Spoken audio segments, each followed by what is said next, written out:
laptops, thumb drives, and a wall charger. A sure sign that our nerd is here again. And now, it's time for Computer Talk Radio with Benjamin Rockwell.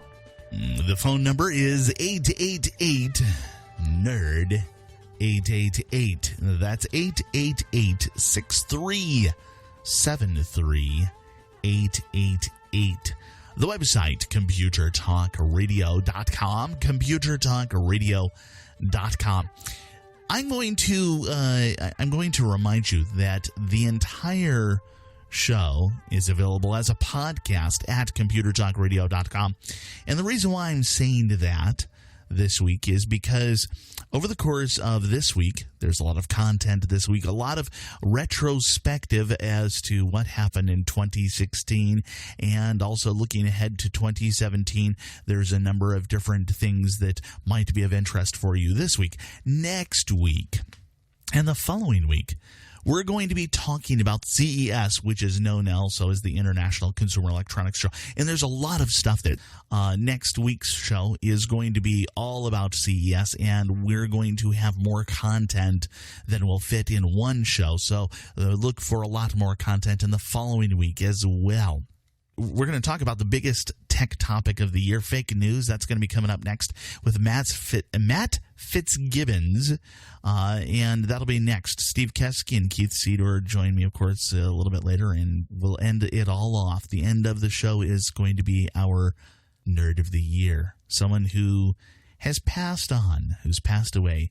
Let's dive into the news. And one of the recent items is that Carrie Fisher passed away. And Carrie Fisher, Princess Leia, she did not make Nerd of the Year.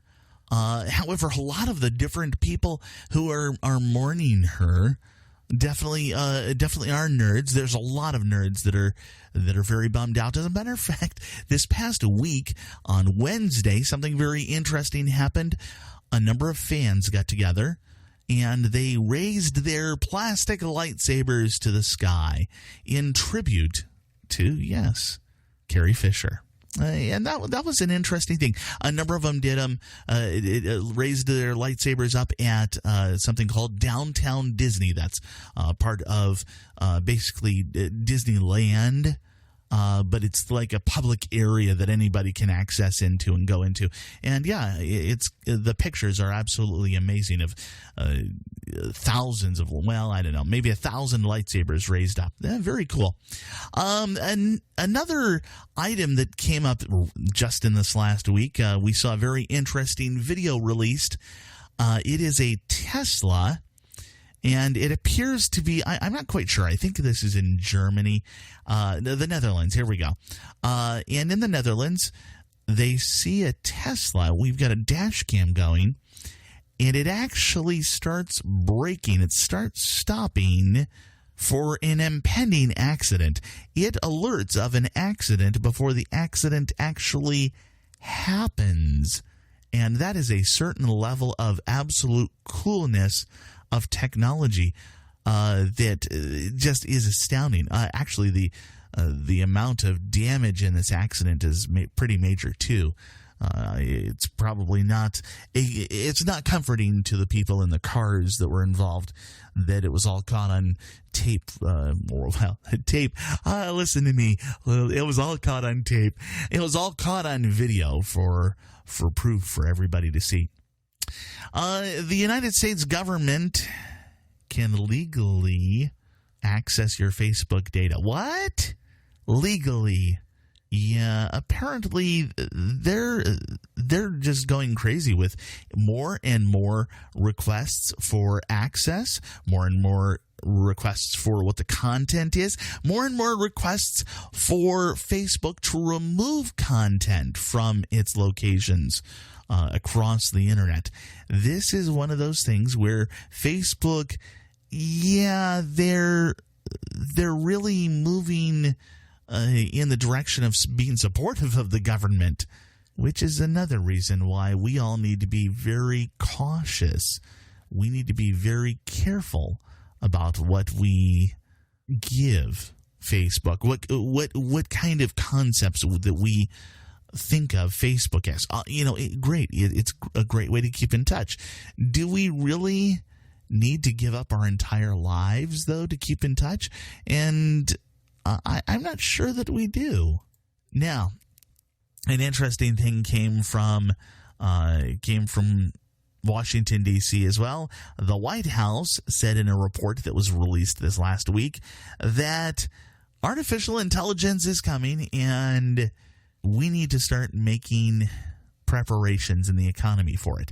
This is actually something I talked about earlier this year, a matter of we've got so many different people that are going to be slowly worked out of various jobs that we need to find a way to guide our entire economy so that we're all going to remain successful. We're all going to have money. We're all going to be able to survive because, I mean, face it, the best form of interaction that we have is a capitalist economy. We reward the people who work hard. But if there's no work, how do we reward them? We need to come up with other ways for work. We need to figure out what people are going to do when they retire. And because a lot of these different jobs, also when they start off in the world. I'll tell you, I encouraged my son to find an annoying job before he went into any kind of profession. So he started off with something that was minimum wage. He started off with something that was, he knew he could do it, but hopefully he would never move back to it. That's a concept I've always had. It's easy for me to look back and go, yeah, I do not want to go back to flipping burgers. It's been a long time since I've been flipping burgers. Other than, of course, out on the grill, my own barbecue, my own burgers. But that's another story altogether. And that's not to denigrate, not to beat up anybody that actually does flip burgers and enjoys flipping burgers for a living. It's just I could not make as much money as I do flipping burgers. I could be happy doing it. Working with food, I will tell you that there is a certain level of enjoyment of cooking for me. So I don't know. It's a long story there. But yeah, we're going to be evolving all of our different jobs, and a lot of these different jobs are easily automated. So we've got to go through. We've got to figure out what's happening next. And a Virgin America flight had a very interesting situation. A number of people got on to the flight, and one of the Wi-Fi access points in the plane was listed as Samsung Galaxy Note 7. Yeah. That's something that's kind of disturbing. The Galaxy Note 7, of course, is banned. As a matter of fact, Steve Keske is flying out from Virginia out to California, and he's going to be joining me for CES. And I got notice of when he arrives in California, and one of the things that was part of that notice was, the FAA has said that the Samsung Galaxy Note 7 is not allowed on any planes. We fully support that. And I forget what airplane or what airline said that, but it was very, very interesting. Well, the captain of this Virgin America flight that was moving from San Francisco to Boston, he said, we'll just divert the flight completely unless we figure this out. And finally, they found it. It wasn't a Galaxy Note 7. It was somebody who had done something as a gag on the ground and then forgot. Yeah, this is going to be a very interesting evolution as we move forward, and we start realizing that there are certain phones that are going to be permanently banned from various airlines. What else is going to be banned? I think the next thing they're going to do probably is they're going to say that we're not going to be allowed to carry on liquids on the airline unless they're in like small little plastic bags, and they're going to be like small little vials of shampoo they already do that. Oh, well. One more thing real quick before we head on to the other stuff. One of the latest news items that came out is basically first-time daters your first date, they're finding out that less and less people are dating at restaurants. These entire meet somebody online and then go on out and have a date with them that lasts an hour or 2 hours. It might be kind of expensive or something like that. Yeah, not happening. Why? Because people are a little bit spooked out by the whole idea of a long first date. This is going to be something very interesting. Technology is affecting us more and more. Matt Fitzgibbons joins me next here on Computer Talk Radio.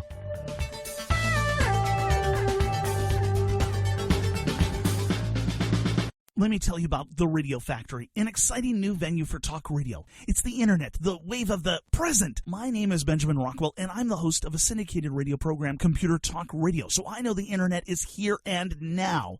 Many of the hosts at theradiofactory.com have their own podcasts or radio shows across the country, but many people like the comfort of listening to their own special radio show at a specific time and day, much like we watch live television. The internet, as you're probably aware, is a powerful tool that allows the Radio Factory to deliver unique programming with far more variety than the windbags who are simply about contriving up viewpoints to get you riled up. Additionally, you'll find that many of the programs are shorter, giving more information in less time. Stick with theradiofactory.com and see how it evolves to keep you entertained, interested, informed, and above all, intelligent. After all, the Radio Factory motto is building your intelligence one talk show at a time. theradiofactory.com.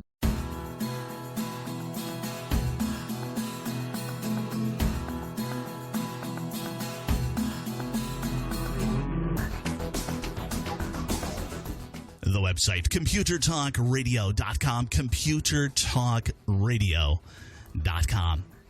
2016 is going to be remembered by so many things, and as I look back at this year, I see the discussion of, quote, fake news as being the big tech topic. I wouldn't have expected this. The, quote, new media has come under fire for not being legitimate, and we've seen attacks on fledgling reporters, of course, on the internet since a certain blue dress made the news on a little website called Drudge Report.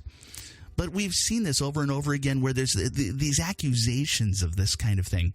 Fake news or propaganda can be considered so much by either side. There's those stories of Trump stole the election due to fake news. Man-made global warming is fake news.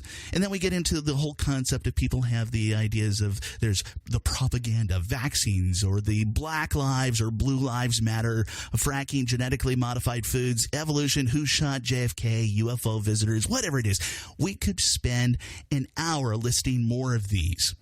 What I decided to do is I wanted to bring on someone, and Matt Fitzgibbons joins me now. He is the founder of Patriot Music, and he has been following a lot of this throughout this year.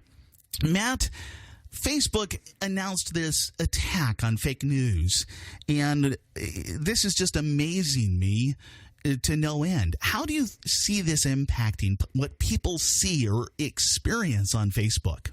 I think Americans have been under the illusion for a very long period of time that news is supposed to be unbiased.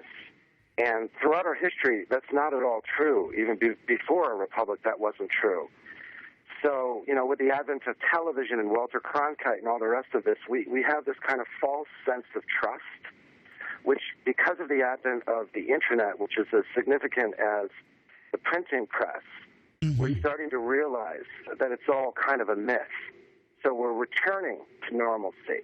But also, I would say your lead-in segment prompts me to think from a historical perspective that whether it be political, or, aristocrats, for example, not being able to comprehend the interests of the common people, or if it be a particular paradigm within science, there's a natural reaction to want to suppress dissenting views.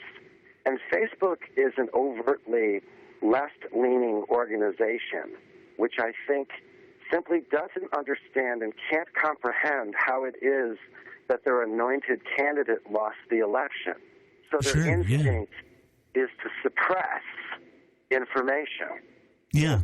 And let me quantify something. When you say that they're left-leaning, 95% of the dollars that came out of Facebook and the Facebook stockholders went to the left-wing candidates.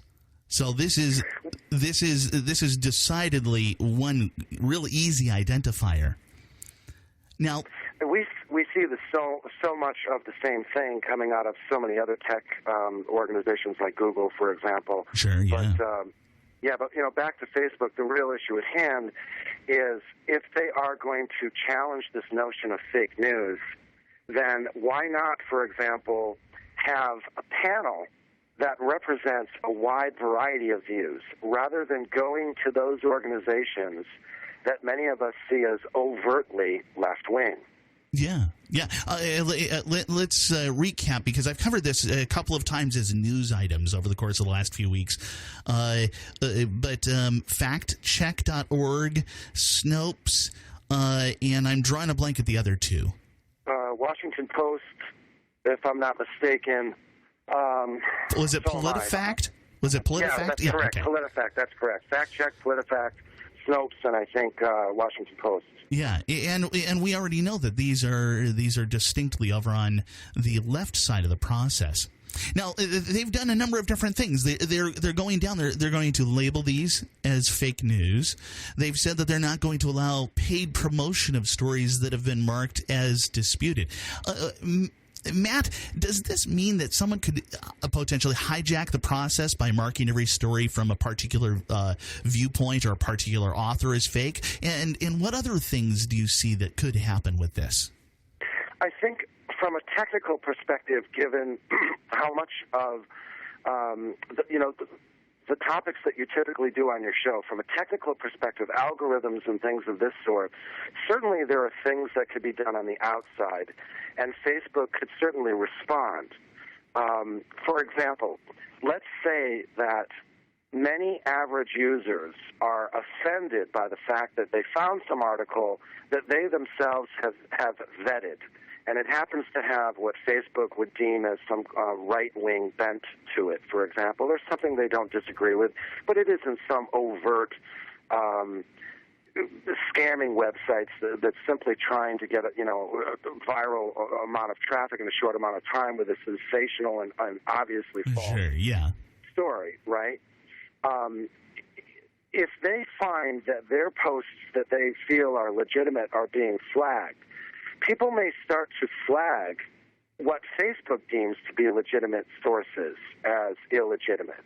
So in other words, let's say, for example, the New York Times puts out a post, an article. Someone, pushes out an article that the New York Times has written, and those on the right feel that it's incredibly biased. Users on Facebook could deem to do the drop down and hit the radio button that declares this New York Times article as fake news. Okay. So in other words, from a technical perspective, there are certainly things that could be done. I would imagine that as soon as this began happening, if not already, Facebook has probably established algorithms which will not apply these things to their favorite institutions, and we'll never know that they're doing it, except that these institutions are never being labeled as such. However, to your point, human beings, individuals, could respond by, for example, an idea that I had would be posting a black flag or something as an image.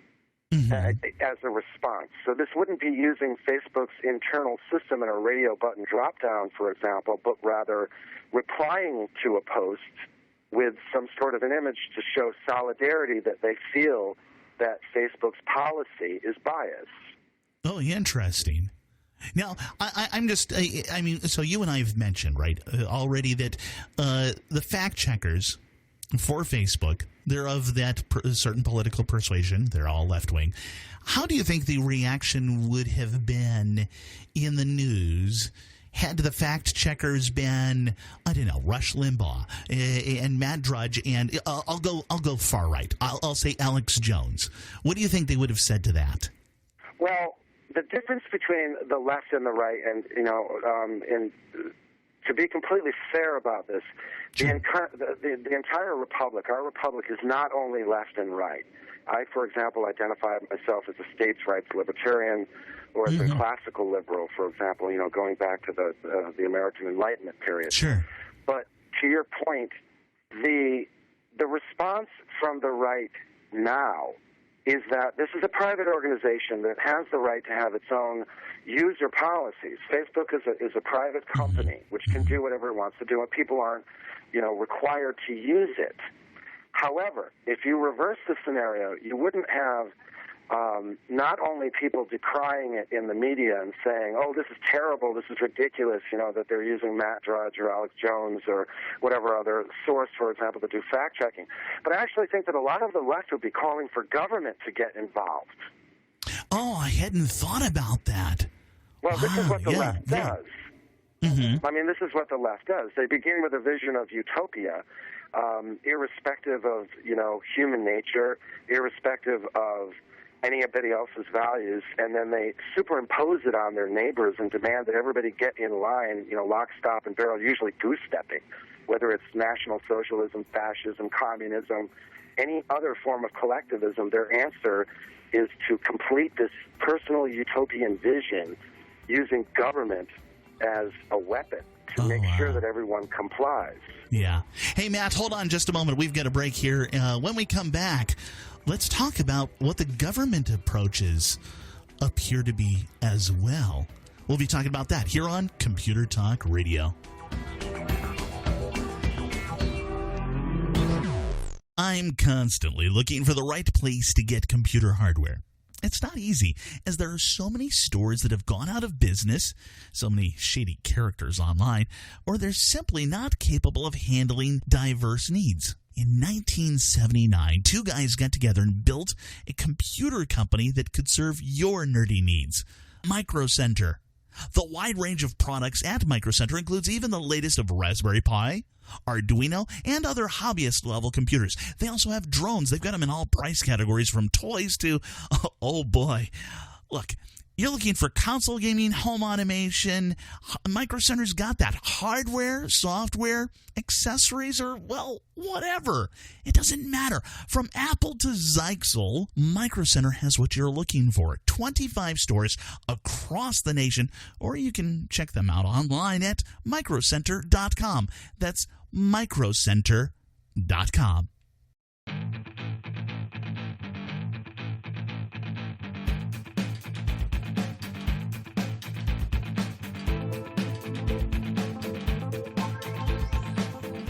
The phone number, 888-NERD-888. That's 888-6373. 888. Yes, I know you're still dealing with your computer from Christmas. You got it. You've set it up, but you've got a couple of questions. Feel free to call me. That's what the number is there for. I've got Matt Fitzgibbons on the line, and he is the founder of Patriot Music. We'll get to that here in a few minutes. We've been talking about this entire, this is a topic which has been smoldering throughout the year and really has become bigger and bigger and bigger as we get towards the new year. Now, Matt, I'm of the opinion that many of the political topics of the day are actually opinion, and so-called facts are twisted all the time. There are people out there, of course, who say Windows is better than Mac, or Mac is better than Windows. What is your approach on this? Is it similar to that, where you think that politics are opinions and facts are facts, and we're blurring them too much, or what? It's, in my opinion, I know I'm kind of like sidestepping around the bull here, but I'd be using Linux on everything, including a phone. I mean, this is kind of my style. You know what I mean? You can control absolutely everything that's happening. But But in terms of what you're saying, this is kind of par for the course historically.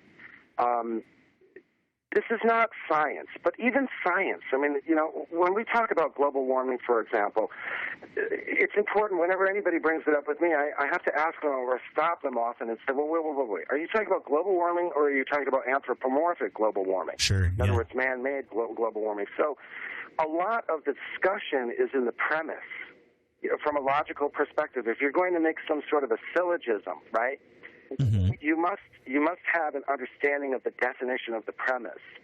And it's there that articles are inherently biased 99.99% of the time. You can't fact-check everything. Or I should say an organization shouldn't be fact-checking everything. Individuals should be fact-checking everything. It's one thing to like something, plus it, or something of that sort, kind of haphazardly at 2 o'clock in the morning, you come home from a bar or something, you see something stupid, maybe it's true, it's not, you hit like. That's one thing. It's another thing if you've got, for example, me, if you've got, a number of fans on various social media and somebody puts up a sensational story and you decide to share it. Well, of course, like every other human being, I've been an idiot, and I haven't read the thing, and I haven't gone back and vetted it. And then people called me on it, and I felt stupid the way I should. Yeah. So I stopped doing it, and now I go back, and generally speaking, I'll go and check something sensational, as the old expression goes. Extraordinary claims require extraordinary proof. Nice. Yes, I like that. I've heard that before. It's been a long time, but we should be applying to that. And the Internet is the world's greatest library. Now, granted, Google may not be the best source of information because they're doing the same thing with their listings. But, there are, and I don't want to promote any other particular search engines, but let's just say that there are lots of them out there.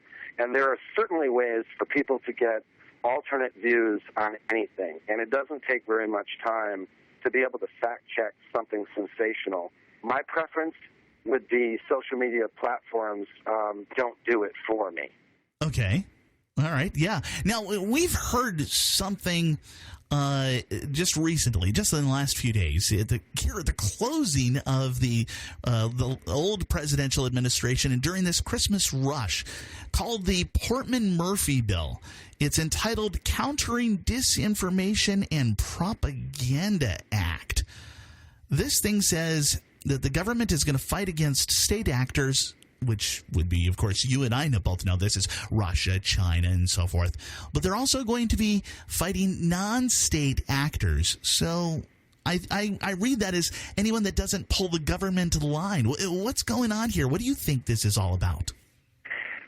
This is actually a pretty big discussion, but, on the surface of it, when I read this a day or 2 days ago, one of my thoughts was that there may have been something else going on in Congress, and that I don't have a full background on this. I do know, however, that when you look at the amount of money that's being expended by countries like China, even Russia per capita, North Korea, obviously, and then you compare what the United States budget does, at least openly, okay, and that's a key distinction, with Voice of America. Voice of America is a paltry organization compared to what some of these others do. Mm-hmm. So it doesn't really surprise me that there would be legislation on the table to do this. But my understanding is that this is something that's been they've been trying to push through for a very, very long time. But I have a suspicion that those on the intelligence committees have good reason for wanting to do this. But don't get me wrong, I don't trust government until I have all the facts. Anyway. So just because it's intelligence community doesn't mean it isn't disintelligence community. Exactly. Exactly. In my opinion, I don't have enough information about it at this point to make a determination. I do know that Voice of America is extremely small in comparison with other countries, and that's really all that we've got in terms of propaganda. This may be as simple as targeting radical Islam and some of these other organizations' ability to recruit within our republic. Mm-hmm. And if that's the case, then their motivation for doing it could be for good reason. It may not be a 1984 Orwellian-type scenario. Now, that may not be a 1984 scenario now, but what about under a different presidential administration? Different Congress? I agree with your point 100% and wholeheartedly, but however, I would say that threat is really in these devices that we carry in our pockets that track everything we do, where we've been, can videotape and record us by microphone. I would say that the threat is really there. Yeah. Yeah, and you've got a very good point, and I've mentioned that a number of times here on Computer Talk Radio. Hey, Matt, we've run out of time here for this week. If you would, please give out information where people can find out more in regards to your music.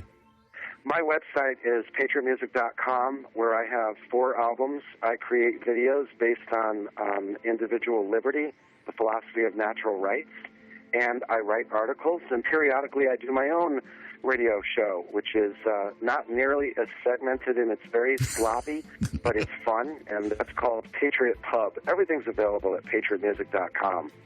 Very cool. Again, that's Matt Fitzgibbons, the website patriotmusic.com. This is Benjamin Rockwell.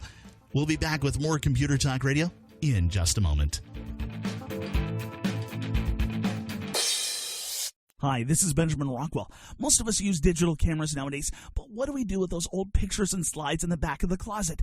Well, let me tell you about Legacy Digital Productions. They specialize in taking your old memories on film, videotape, and slides and digitizing them to DVDs. If you have boxes of old slides, then you know they fade more and more each year.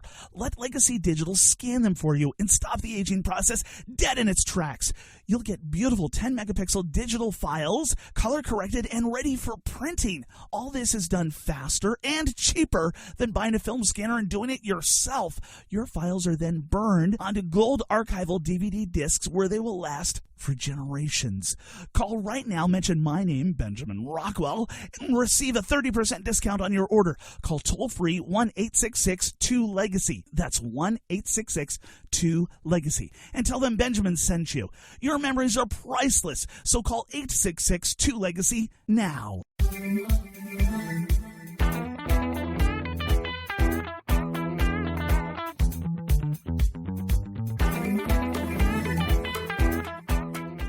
Website computertalkradio.com, computertalkradio.com. Steve Keske joins me now, and of course he's our go-to guy in regards to history topics, amongst many other things. And let's look at near history. Steve, what do you see? What are what's the first area that you see was a big impacting item on this year? Big news item. Biggest news item, and it's not just one single news item. It's the proliferation of the usage of 3D printers. You mean the proliferation? Yeah. Yes, yeah. Proliferation. It's maturing. It's coming along. It's no longer in the world of, oh wow, I've got this wonderful unit here which can make coasters for my drinks. Oh wow, I can do this. I can make this little widget here. We're actually seeing people utilize 3D printers for something that involves the brain instead of like an iPhone holder. Oh man, so many different iPhone holder designs out there. This little stand allows you to set your iPhone right there on the desk. You know, I can buy that for like $3 now at Target. You know, why would you spend 17 hours designing it and printing it? That's right. And from my standpoint is I see it more and more in use in hospitals, yes, for prosthetics, mm-hmm, for going through and developing all kinds of little nifty things. They've got one now sitting on the space station. Yeah, yeah. Well, we're talking about this is giving people the idea to not only prototype their designs, but at such a price point where, okay, I can prototype something, and then while I'm prototyping and I'm actually developing the one-of-a-kind item. I have a recorder. We talked about this about a year ago. I've got a recorder here, and it is not a standard rack mount item, and I actually wanted it facing basically 30 degrees from absolutely straight up and down. So 30 degrees back, just lean it back a little bit. And I developed a holder that was customized specifically for me with a 3D printer, and it was a prototype design, but yet it was the final design too. Yeah, and it always goes down to the fact that if an engineer can draw it with using CAD, a 3D printer can print it. Exactly, and and we're moving in that direction as well with the CAD. Different CAD approaches. That there's Tinkercad and a few others that are just making it very easy for anybody. You don't have to be some big, huge, major electrical engineer, physical engineer, whatever. You can be a 8-year-old kid can learn how to do CAD design. You remember that I took CAD courses way back in the early 90s. Yeah. I've seen CAD from back then. It's come a long way. It's come a long way, but its basic underlying structure is still exactly the same. Oh, yeah. All we're doing is adding more bells and whistles to it to make it easier to work with, but it's always been the same. Sure. Other things that, for what I see in 2017, 18, and 19 is more and more going into the designer food services. Okay, you see the 3D printing going in that direction. I'm not sure it's as close as 2017 or 2018, although I have seen a 3D, well, it's actually a 2D printer pancake maker. Which I saw that and go, oh, that would be absolutely cool to have. But then again, at the price, I think it was like $200. Sure. Okay, $200 to make Mickey Mouse pancakes, even if they are photorealistic Mickey Mouse pancakes, that's still a lot That's still a lot of money. Well, real quick, what else really caught your eye this year that was really bringing technology to the forefront? Well, in one area, as I predicted way back in 2015, that drones were going to have to get regulated. Yes. And they have been regulated, and not only from the federal government all the way down to local governments and so forth and so on. Yeah. All this kind of regulations. And I realized that something had to be done. And that's been the biggest news item as far as drones are concerned. Sure. Yeah. It's really been that. Yeah, I've got a friend who got a drone for Christmas, one of the higher end drones, about $1,000 drone, and I saw his post on Facebook, and he's going, yeah, the only thing I've been able to do is fly it inside because apparently I need a pilot's license. To fly it outside. Yeah. So it is one of those things where at least we can hope that we're going to have very few accidents, very few negative interactions with drones from something like this. Yep.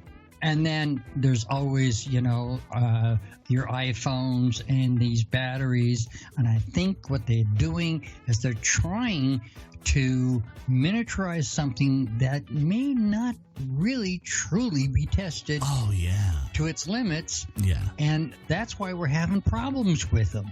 Yeah. That is distinctly something that was a big story this past year. This is Benjamin Rockwell. And this is Steve Keske. And you're listening to Computer Talk Radio. Years ago, I found a web hosting company that fit my needs as a computer nerd, as a radio show host, and just a normal person. Recently, though, it was clear to me that it was time to upgrade. But I had a choice between my old plan and the new one at 7 times the cost. It was that awkward point where I could choose between a sip of water or being dunked in a pool. I searched around, comparing the many options for someone like me. After searching around for 3 weeks, there it was, SiteGround. In proper fashion, I tested their customer service, their knowledge, and their willingness to do things the right way. The SiteGround salesman made sure that I didn't overbuy and get a 50-gallon bucket when a 32-ounce soda would do.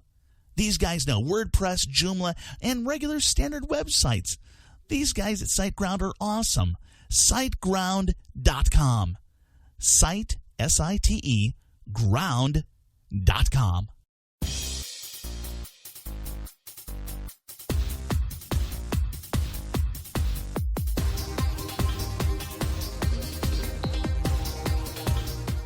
Keith M. Sedor is a Mac. Benjamin Rockwell is a PC. I think a fanboy fight is about to start.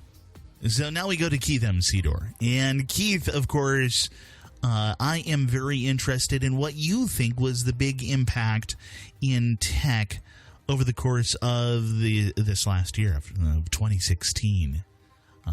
Maybe from the Apple perspective, or maybe just maybe something even overrode that. The reality of it is there is fervor in the Apple community these days among tech professionals and other fellow tech pundits that 2016 has been entirely uneventful in the Apple sphere. Yeah. And I mean, even as recently as the keynote address that brought us the 2016 MacBook Pro with Touch Bar, a whole lot more was expected from that event than just a new MacBook. Sure. And I think the disappointment that there was nothing else has diminished the awesomeness of the new 2016 MacBook Pro with Touch Bar. Had they introduced one or two other things that many people feel are overdue, I think that the MacBook might have been better received, and people in the industry, as well as just Apple fans in general, would be a little less trepidatious about Apple's future. I mean, it's a very interesting thing because tech pundits and journalists have recently begun taking to the position that Apple is no longer prioritizing the Mac and the Mac desktop due to the fact that the Mac Pro has not been updated in 3.5 years. 2013 was the last time we saw an update there. So 3 years. And the iMac has not really seen any major refreshes in a good period of time. So that in a situation where Apple normally does not respond to rumors and rumblings in the tech press, Tim Cook actually responded by saying that we're strong with the Apple desktops, with the Mac desktops, and they're on our roadmap, and we have good things coming as far as Mac desktops are concerned. Now, notice he didn't say the iMac or the Mac Pro. He just generalized Mac desktops. Interesting. Yeah, I hadn't really parsed apart all of what he said, but you've got a very good, valid point there. Any other things? We've only got about a minute left here. Any other things really struck your mind from 2016? The only thing I'm really expecting from 2016, Benjamin, is its ending. Because while I'm not one to be into astrology or numerology or anything hokey like that, I read recently that numerically, in numerology, 2016 is a 9-year, which signifies endings. And given Oh, how many celebrities have died this year, along with how meager the entries were into the Apple realm this year, I would have to say that whether you believe or not, it's shaping up to look that way. Oh, wow. Oh, amazing. This is Benjamin Rockwell. And I'm Keith M. Sedor. You're listening to Computer Talk Radio.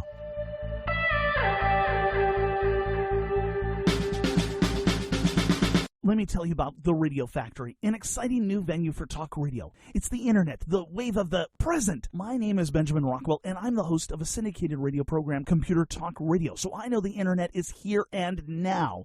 Many of the hosts at theradiofactory.com have their own podcasts or radio shows across the country, but many people like the comfort of listening to their own special radio show at a specific time and day, much like we watch live television. The internet, as you're probably aware, is a powerful tool that allows the Radio Factory to deliver unique programming with far more variety than the windbags who are simply about contriving up viewpoints to get you riled up. Additionally, you'll find that many of the programs are shorter, giving more information in less time. Stick with theradiofactory.com and see how it evolves to keep you entertained, interested, informed, and above all, intelligent. After all, the Radio Factory motto is building your intelligence one talk show at a time. theradiofactory.com.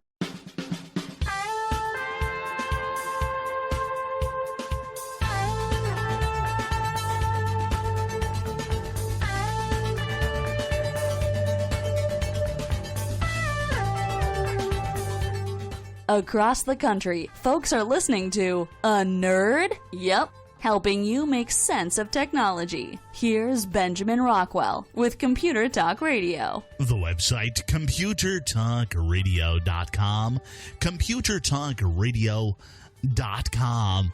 The phone number, 888-NERD. 888, that's 888-637-3888. Computer Talk Radio has been around for a long time, and we have seen a number of different things. We got together and we discussed all of the different things that went away in the past year, things that are going away, things that won't go away in the new year. And that's what we're going to start with, the things that won't go away. Next up, we'll do the things that, did go away. And then we're going to talk with Marty Winston. He's going to have a nice little retrospective. And then we start talking about nerds of the year. But again, let's go back to that things that won't go away in 2017. Now, the past number of years have given us all kinds of different advances, and some of these things, as we're going through here, through this list, I'm going to note that some of these are major advances that maybe should not have been. Sometimes, there's a lot of stuff. We embrace a number of things that are that we shouldn't. And there are things that, okay. Well, here we go. Let's start off. Compact fluorescent light bulbs. I just recently picked up a pack of these. I thought they were going to be LEDs. I thought I was picking up LED light bulbs. The cost of those CFLs was more than they should have been. They were priced as if they were, yes, LED light bulbs. When I went back to the store, they said, no, it was clearly marked, and you're out of luck. No, they weren't quite that mean and that rude, but yeah, it was unfortunate. The cost of LED light bulbs is still slightly higher than I'm happy with, but the colors and capabilities these days are simply amazing. These CFLs, well, they still experience some issue. Even the ones that are supposed to be, a natural color and all of that, they're still not quite there. The warm-up time on LEDs is right about the same as the CFLs, but it's that inconsistency with the CFLs that's really rough. And let's not forget that there's that whole concept of the mercury if we break one of these CFLs. So I'm not keen on these. I think they should all be done away with, but they won't be. They'll be around for a long time. Smartphones that have problems. That's the next one on the list. Yes, I'm thinking of a certain problem with a certain company that had, they had that feature, the nice little feature of an emergency heating device. So yes, if you're stuck out in the wilderness, you don't have to worry about matches for building your campfire. Just grab your Samsung smartphone. Now, this is something, I'm so bad. This is something we're going to see. We're going to see this continuing with everybody. Apple has had a couple of accusations, but there hasn't been anything hard and fast proof that they have a major issue. And the reason that a lot of this is going to be continuing is simply for the fact that we are trying to get a lot more energy out of batteries that are a lot smaller. And we wind up in that whole cyclical situation where we're trying to charge something that will have the power to, jumpstart your car, but yet we're trying to charge that in a matter of 20 minutes, even though it's the size of, yes, about a third of your phone. So, yeah, as long as we keep chasing after these things, it's going to be rough. I think we've really arrived at the point where we've found the ideal size of the smartphones. I mean, I think we're going to find that people are going to try and make them smaller, but they don't really need to. As a matter of fact, a lot of them are getting larger, but in the screen size, not in the thickness. You know, we've got this situation where, okay, yes, it was this size before. We've now given you the 9-inch screen for your cell phone, but it's only, you know, a 1/12 of an inch thick or whatever it is, you know, something crazy. All right, spy toys is the next item on the list. And, you know, I think this kind of comes up at this time of the year because I start seeing some of these toys. And look, these guys have features that will allow our children to talk with their G.I. Joe doll, their Barbie doll, and the doll talks back. But that doll also listens all day long. There was a company that contacted me, and they have Amazon Echo for children. Okay, I'm creeped out by this. That little device, that little spy toy knows what children want, but also knows what the adults want. It's listening to everything. It knows what your household income is. It knows your TV watching habits, your voting habits, and how often you argue with your spouse. This is creepy. This is part of that whole Internet of Things, Internet of everything, really, where they're just linking us into everything out there. These toys, these different little devices, Amazon Echo. I'll even call out Siri. I am not pleased with the concept that Siri is always listening. But we put this all together, and we are being monitored to a very creepy extent. Do we really need everything connected to the internet? Do we really need the connected refrigerator? The answer is no. Do we need a connected toaster? No. Do we need a connected toothbrush? No. I couldn't believe this. I have a Bluetooth connected water drinking bottle. Yes, a sports bottle. Yes, Bluetooth connected. Well, the concept is it's supposed to remind you to drink water more often. It's supposed to keep you hydrated. But the reality is it's creepy. And these new styles of power cords and connectors, that's another thing that isn't going to go away this year. This entire constantly changing everything. Okay, Apple did away with the previous 30-pin. Okay, so that's fine. They went to something that was smaller and more efficient. The entire industry uses micro USB or mini USB cords. Why did they go with this new lightning connector? And then why did they turn around and eliminate the 1/8-inch headphone jack, which everybody has headphones for? Oh, and why did Samsung say the same thing? We'll actually even cover that in the next segment here. 3D televisions, those aren't going away, costing twice as much as a comparable television, and more when you get the special glasses that really interrupt your experience with family and friends. And then there's little content available at home, and now even in the movie theater. We've tried these 3D gimmicks in the past. I don't know how old you are listening here, but these 3D gimmicks were tried in the late 70s. They were tried in the 50s, and they had a brief moment in the 90s. It's still the same concept. We still keep trying this, and everyone thinks we need to continue making these movies in 3D instead of focusing on making the movies entertaining for something other than 3D. Yeah. Ooh, here's 3D. Whoa. Wow, that almost hit me in the face. No, that's gimmicks. I think everything with 3D is gimmick.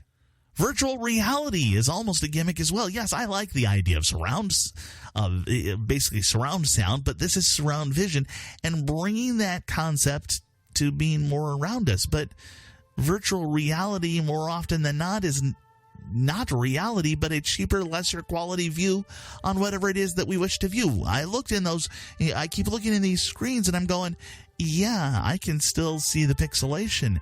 This is still not as good as what I see when I'm watching a regular movie on television. And now the video games, they just make us dizzy. And that's a step backwards, especially when you consider that these graphics are less involved. And even the walkthroughs that we have of museums or homes or whatever, they don't give us the real feel. Virtual unreality is more of the term there. But let's talk about next the things that did go away in 2016, the things that are no longer here. Well, a bunch of companies are gone. We'll talk about that next here on Computer Talk Radio.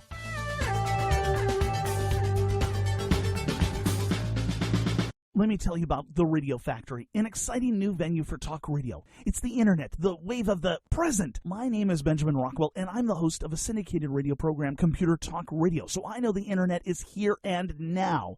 Many of the hosts at theradiofactory.com have their own podcasts or radio shows across the country, but many people like the comfort of listening to their own special radio show at a specific time and day, much like we watch live television. The internet, as you're probably aware, is a powerful tool that allows the Radio Factory to deliver unique programming with far more variety than the windbags who are simply about contriving up viewpoints to get you riled up.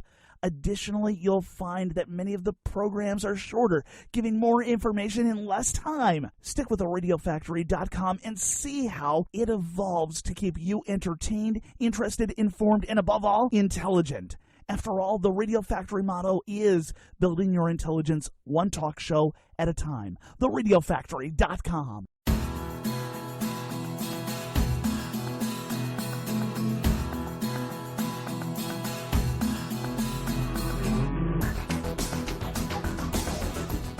So what are some of the things in tech that died in 2016? I'll get to that in a moment. The website, computertalkradio.com, computertalkradio.com.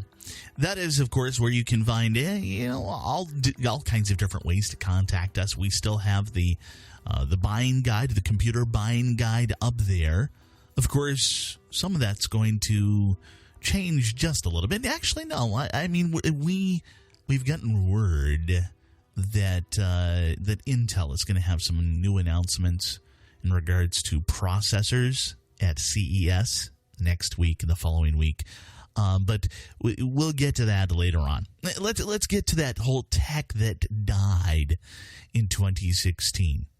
Now, obviously, this should be no surprise. The number one phone of the year, the Galaxy Note 7, it's dead. It went down in a burst of flames. Just okay. This has been one of those things that Samsung fortunately has a $70 billion slush fund. Why? Because they took a $5.3 billion hit with the Galaxy Note 7 returns. That entire debacle hurt them only a little bit. When you think about that, $70 billion just sitting around, that's their loose change, and that covers that $5.3 billion hit, as well as the big huge reputation issue that they have with old Galaxy Note 7 and the entire big issue that they had with the washing machine recalls as well. This is one of those things that any other company out there would have just, it would have been a disaster. It literally would have been really horrible. And I don't know. Yeah, literally, I guess that's the best way to put it. Scottrade. Now, they've been known for a long time as being a company that handles the trading of stocks. And this is one of those things, this was a situation where they were purchased. And this isn't really all that bad, but it was one of the first internet sellers. As a matter of fact, I used them for a long time for trading stocks. until I got out of stock trading just because I kept on losing money. That's another whole issue altogether.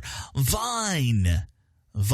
If you don't know what Vine was, it was Twitter for video, and it was purchased by Twitter, and it lasted for 6 seconds. You would take like a quick 6-second video, and Vine actually wound up with 6 seconds of fame, and that's now down the drain. Pebble. I talked about this just a couple of weeks ago. All right. They were purchased by Fitbit. Now, after raising $10 million in 2012, they did follow-up Kickstarter programs that raised all kinds of monies and built amazing smartwatches. They came across some hard times in the middle. Not before or after or any other time, right in the middle of another Kickstarter campaign, came along this decision to liquidate all the progress that they had made, to burn the bridges with consumers. Can you tell I'm a little bit bitter about this? To really just abandon anything other than, oh yeah, we'll actually still offer you the software for the next year. Well, what does that mean? Well, okay, so they've got a place where you can pick up the software. You can download the software for the next year. No warranties, no anything. And whether these decisions were made by Pebble or the Fitbit people, I don't care. This was one of the more vicious reactions I've ever seen to the consumers, which put their money on the line, that basically invested in your company and made your company great. Me personally, I'm actually considering putting my own personal Pebble watch.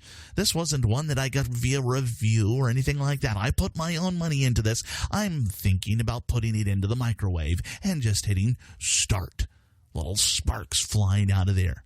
The VCR is also dead. This is the last year where you could buy a brand new VCR. Now, this has been a long time in coming. This has been one of those situations where we actually reported on this in a different form only about right about the first year that I was on the air. When beta VCRs, they stopped selling those. Now, most people aren't even aware that beta VCRs were still sold outside of the 1980s. But yeah, they were sold into the 90s and into the 2000s. But yeah, VHS didn't last much longer. There was another video streaming program called Meerkat. And Meerkat was a nice little one. It was chased out of the market by everyone else who has established user bases like Twitter and Facebook. And Facebook, of course, they're doing their whole how to go live videos and commercials and all of that. Meerkat was kind of neat. Meerkat did a number of different things which allowed for people to use these during major news events. As a matter of fact, I think it was just last CES that people were posting stuff via Meerkat. But it's gone. It's gone. Originally at the top of the heap, these guys, how the mighty have fallen. This is finally... Well, it's not even final yet. BlackBerry has announced that they're going to be having no more phones. This was the original smartphone, if you really think back. This was the big, huge proof that smartphones would work. You remember everybody had BlackBerries and everybody had BlackBerry Thumb. That's because of all of the exercise your thumb was getting because you were typing on that silly little keyboard. But we all enjoyed it. Not only did I have a BlackBerry, I went through a number of different BlackBerries over the course of, I think it was 3 different jobs where I had BlackBerries. Very, very nice hardware, very nice equipment. They are actually still around. They're going to continue doing this software, and they're going to license the name to other manufacturers. Another tech item that died. This is something that's been around since, I don't know, the 20s or 30s, somewhere in there. The headphone jack. Apple made their big announcement. We're abandoning the 8-inch headphone jack, and everybody's going to use the Lightning connector. We just got word, just in the last few weeks, that Samsung, after they get over their little problem with the Note 7, Samsung is going to be removing them as well. This is a standard that we've had around for ages. It is an analog device which provides sound, which is analog to our ears, which are analog. This is the ideal way to provide pristine sound. But no, we're going to go through, we're going to do weird things with this. Yeah, I don't know. So yeah, Samsung's going to remove them. Gawker is... they're pretty much gone. They are a new media empire that was built on, the fascination for all things like TMZ and Entertainment Tonight, but more on the seedier side. They were actually, they've been billed basically as the first truly independent digital-only media startup. They've been around since 2003's, but they died due to their own major calamities of reporting on stuff that they probably shouldn't have. And then, of course, and Keith just covered this recently, the Apple Airport, the entire Wi-Fi and time machine device that really helped people out. That was given a nice little send-off here just in the last few weeks as well. Yeah. 2016, we lost some good stuff and some not so good stuff. It'll be interesting what 2017 holds. Marty Winston joins me next here on Computer Talk Radio.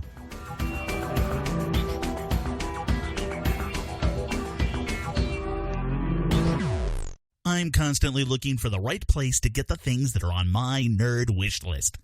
It's not easy. There are so many stores that have gone out of business. There are so many shady characters online, or so many of them are just simply not capable of handling my needs in a one-stop shop.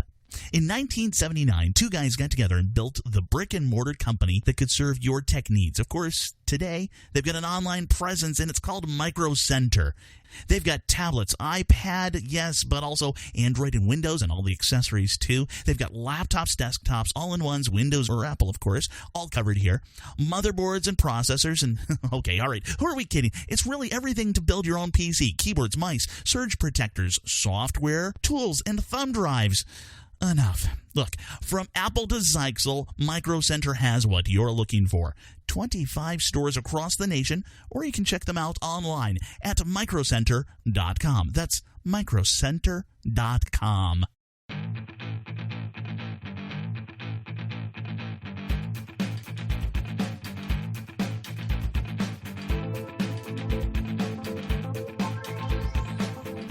Marty Winston joins me now, and Marty has the entire 40-year house project going, and we've been talking about this now for a year.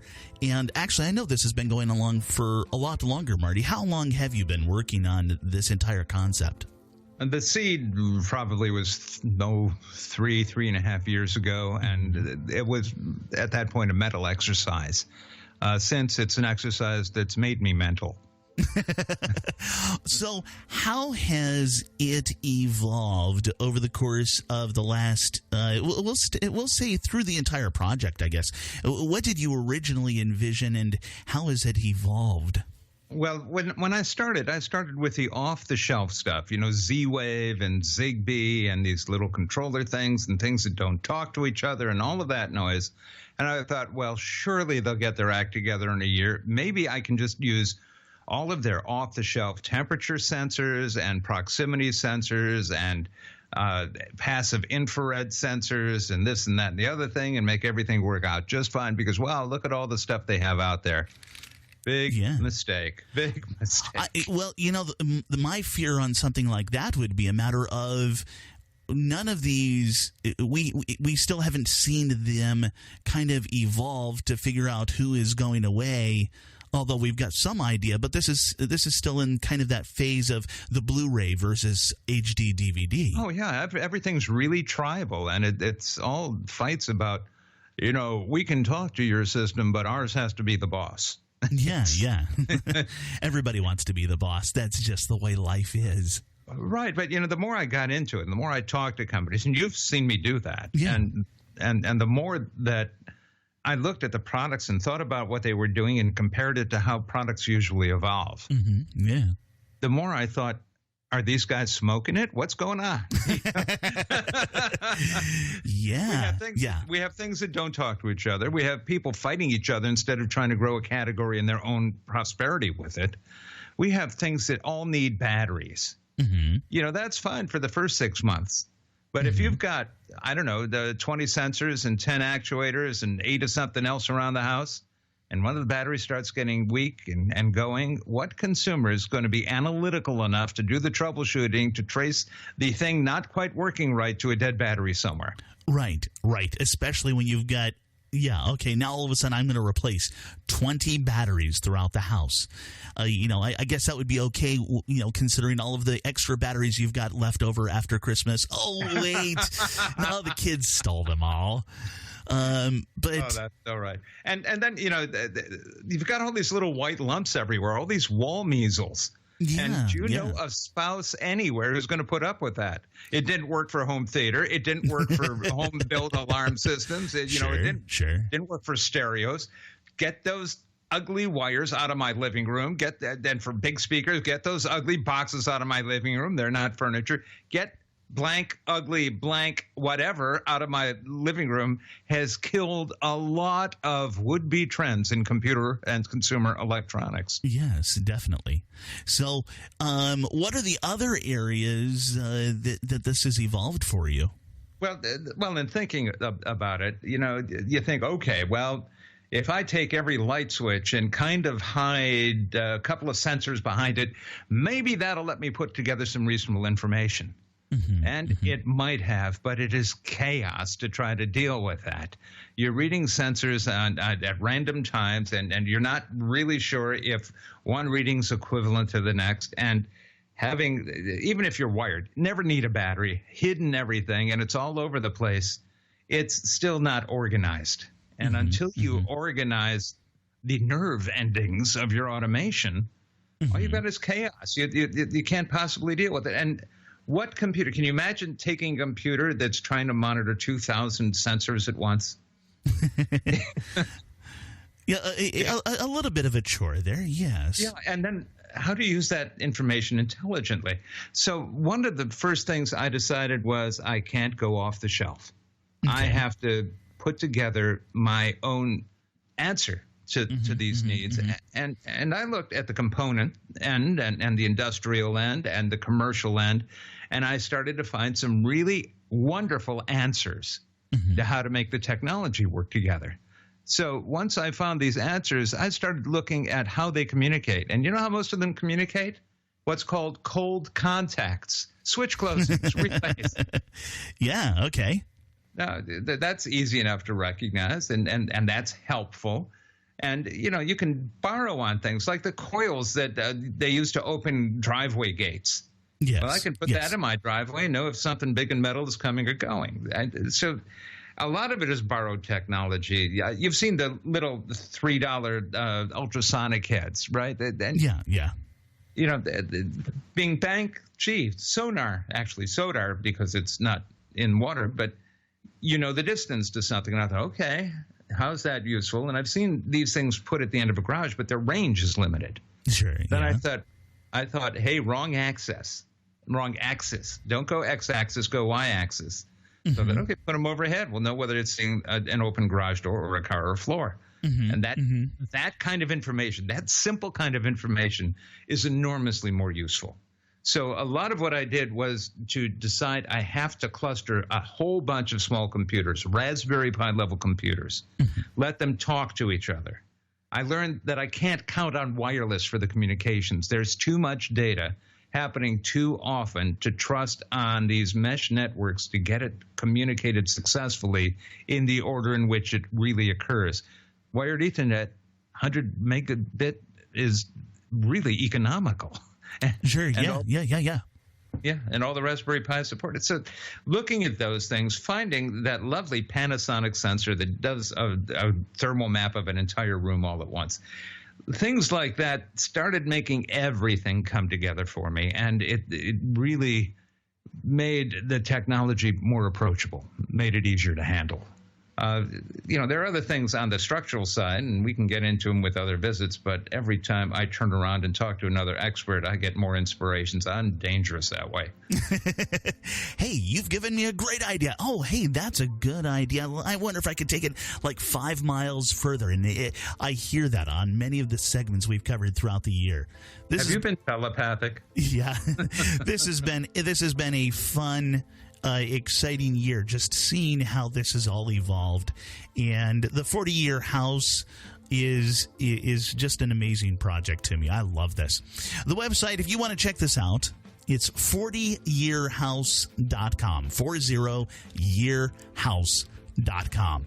This is Benjamin Rockwell. I'll be back with more Computer Talk Radio in just a moment. Hey guys, this is Benny Rockwell. Most of us use video cameras nowadays, but what about those old movie films in the back of your closet? Well, let me tell you about Legacy Digital Productions. They specialize in taking your old memories on film, videotape, and slides and digitizing them to DVDs. Imagine Grandpa's old 8mm and 16mm films that are just sitting in a box getting old and fading away. Legacy Digital will clean and recondition those films, capture them digitally frame by frame, and then produce beautiful DVDs of your precious memories on long-lasting, archive-quality discs. They don't use a projector, and your films can't be damaged in the process, the best available for families like yours. The final results are gorgeous. What better way to preserve those precious memories for future generations? Call right now, mention my name, Benny Rockwell, and receive a 30% discount on your order. Call toll-free 1-866-2-LEGACY. That's 1-866-2-LEGACY. 1-866-253-4229. And tell them Benny sent you. Your memories are priceless. So call 866-2-LEGACY now.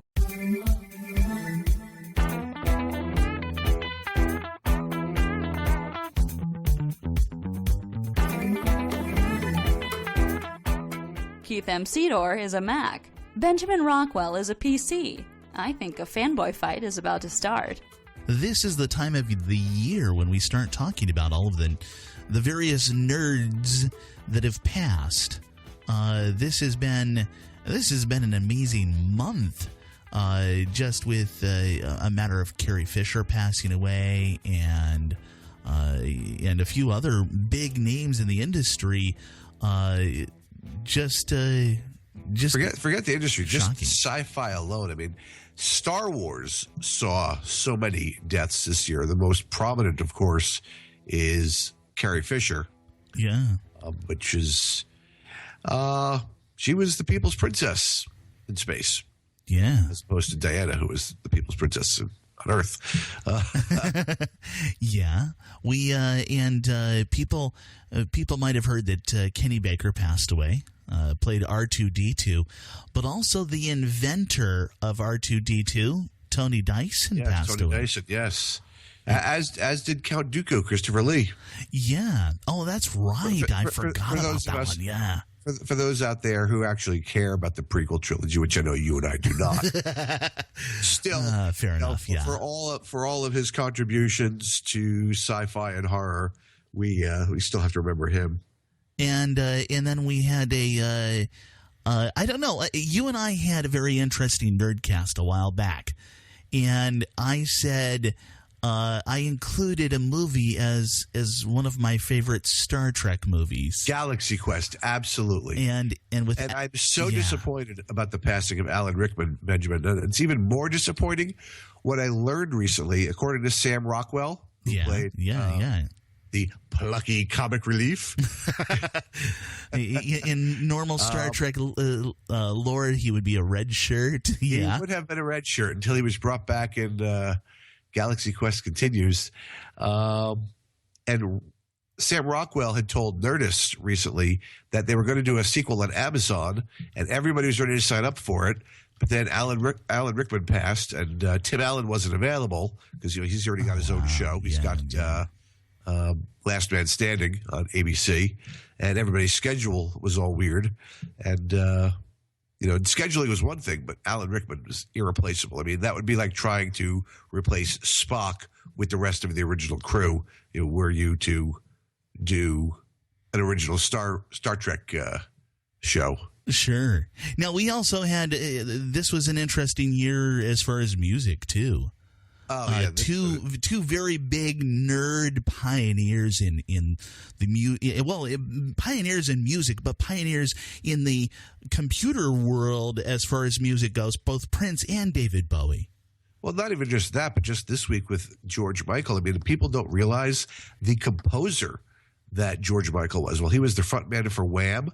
I mean, he really was Wham. I mean, Andrew originally was kind of like, this window dressing, but George Michael was a talented composer of pop songs. Sure, yeah. I don't think he gets enough credit for that.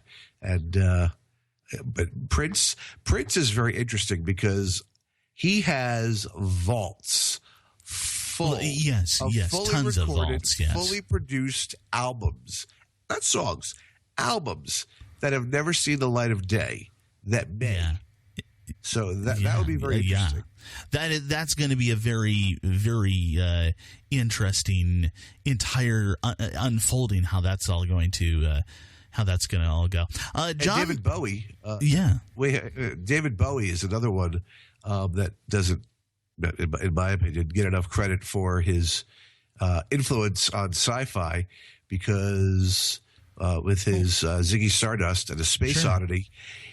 He is actually responsible for a song done in the 80s, which was a direct response to A Space Oddity, and that would be Peter Schilling's Major Tom. Yes. I love that song. In fact, I could fantasize about actually an astronaut in a spaceship waiting to be launched into space while listening to that song. Yeah. John McLaughlin, political nerd, he passed away. We had Ed Yordan. Okay, now you remember Y2K. Well, Ed Yordan was the big guy who announced Y2K. It kind of fizzled. What a bust that was. But it fizzled because he said something, I think. I knew that was going to be a bust back in '96 when everybody was scrambling. Yeah. It was an interesting thing. Had we gone into that not aware, not thinking about it, it could have been. It wasn't doom and gloom, but there could have been problems. That was a cash cow for a lot of people, though. Oh yeah, definitely. Funny thing, I actually talked to him a couple of times, and exchanged emails with him for a while. Yeah. We had all kinds of different things. Gary Shandling, he was a big nerd. It was an actor.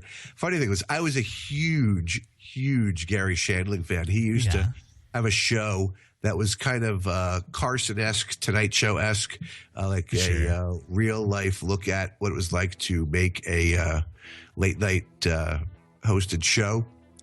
And after he passed, just as a goof, I sent a friend request to him.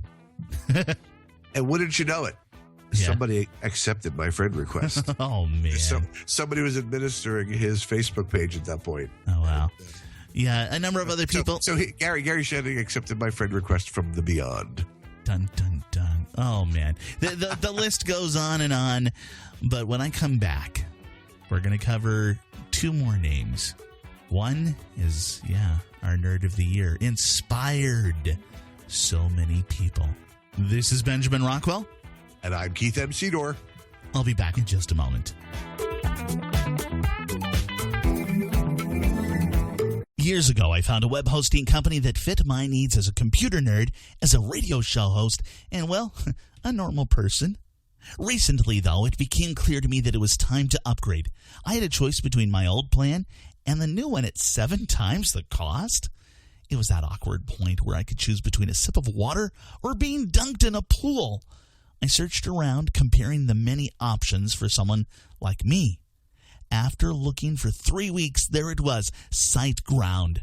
In proper fashion, I tested their customer service, their knowledge, and their care, their willingness to do things the right way.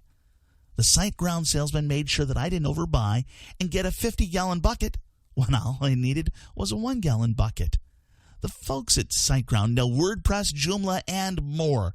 SiteGround.com. SITE ground.com for your web hosting needs. SiteGround.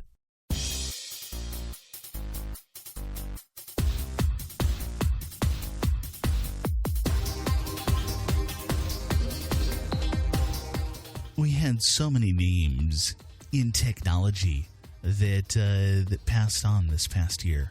We had Marvin Minsky. He was an artificial intelligence pioneer. We had Edgar Mitchell, an astronaut, as well as one of the co-founders of AOL, America Online, Jim Kimsey. He passed along. We had Keith Olfs.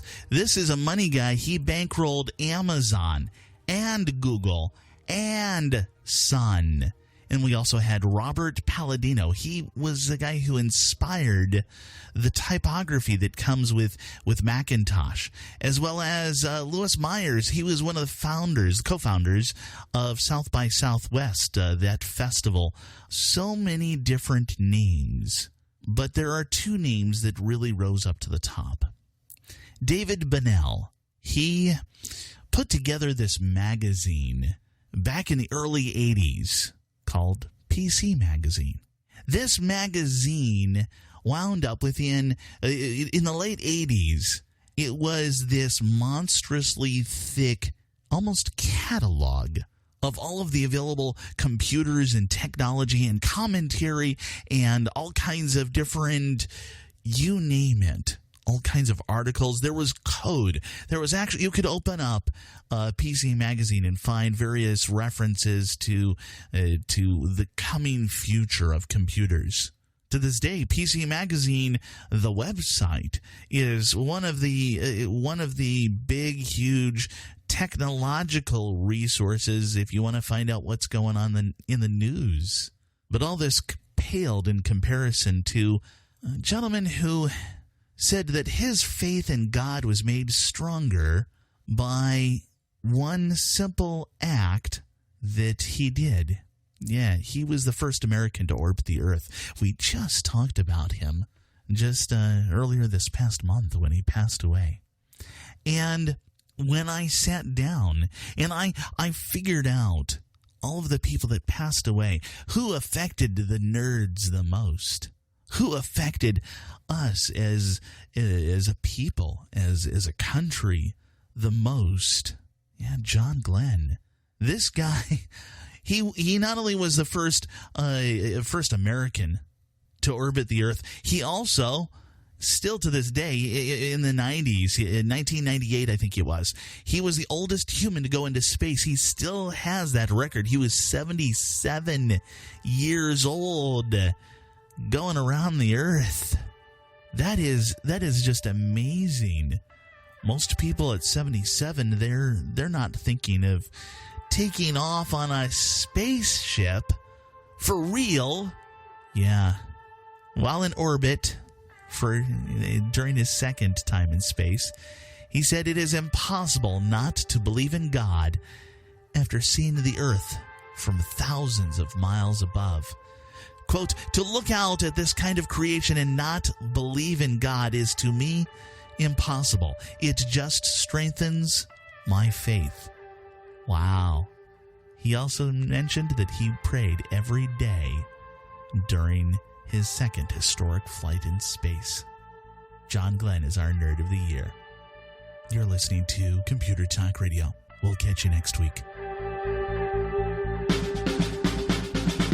Let me tell you about The Radio Factory, an exciting new venue for talk radio. It's the internet, the wave of the present. My name is Benjamin Rockwell, and I'm the host of a syndicated radio program, Computer Talk Radio, so I know the internet is here and now.